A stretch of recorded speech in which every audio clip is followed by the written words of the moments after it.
It's very important to discern the voice of the Lord, lalong-lalo na when we are about to make decisions in our lives, or if we are, making certain actions sa life natin. But sometimes, importante rin naman for us to discern, no, the voice of the evil one, who is deceiving us, no, toward a certain action or behavior. So, yung discernment, very important yan. And it's a big topic, siyempre. But in this soul tip, gusto ko lang i-share sa inyo. Isa sa mga strategy ng kaaway to mislead, many of us to follow His will, rather than the will of the Lord.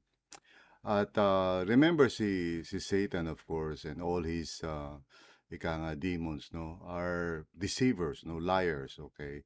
So sa madaling salita, they do not really come out openly to deceive us. They don't, impress upon our hearts na, dinideceive tayo.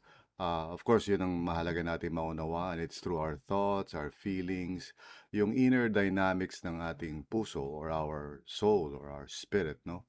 Kung saan doon nag-ooperate yung mga deception na yan. So it's important na hindi lahat ng naiisip natin ay parang agad-agad natin na-actionan. And one of the strategies of the evil one to deceive many people is yung tinatawag na, the temptation to secrecy or being secret or sabihin natin, huwag sasabihin, no? Kahit kanino.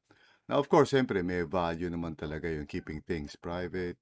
Hindi mo naman kinakailangan ilantad sa lahat kung ano yung balak mo o iniisip mo. Pero one of the strategies ng kaaway is to convince us that we don't need to confess, no, or to tell another person about things that are going on inside of us. Iba-iba ang justification niya, no? Hindi naman nila maintindihan o ano ba ang pakialam nila o whatsoever. Confession, of course, is a very vital spiritual discipline in the Christian life. It brings healing sa buhay natin. No? Confess your sins to one another that you may be healed, no? Sabi sa scriptures. So, very important yung confession. And confession is not just about what you have done, yung nagawa mo kasalanan. It's also what you are planning to do, no? So, sa madaling salita, one of the strategies ng kaaway is to convince us that we don't need to be accountable to anyone. So, I'm not talking about yung mga bagay that, dapat lang naman to keep it private, no? Kasi personal yun.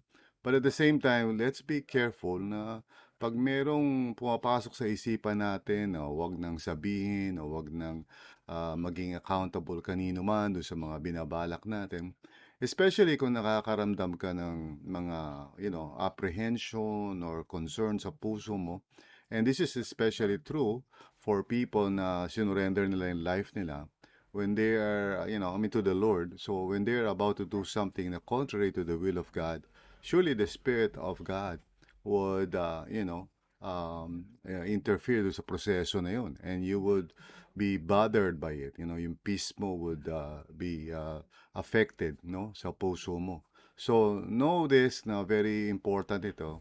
When there is something going on in your life, tapos nako-convince ka na, wag na lang sabihin ito kahit kanino, wag na lang i-confess, or you're planning to do something and you don't want to be parang bothered by questions from people na who might be challenging us dun sa mga binabalak natin. No, this is the time that you must really pause and really examine kung ikaw ba ay na-deceive ng kaaway kasi the more you keep things in secret, no? Hindi yung mga valid na bagay na dapat naman talaga maging private. But yung mga motivations, mga binabalak, mga gustong gawin, which you don't want to be accountable to other people. Check your heart, okay? Kasi the enemy is a deceiver. He can easily deceive you into going into that direction and so suffer the consequences of a life that is not accountable to others. We are called by God to live in community. So kahit paano meron tayo dapat na mga spiritual companions through whom or with whom we can be open and transparent and we can trust, so para may feedback din tayo. God bless you and I hope na natuto kayo dito sa maiksing soul tip na ito.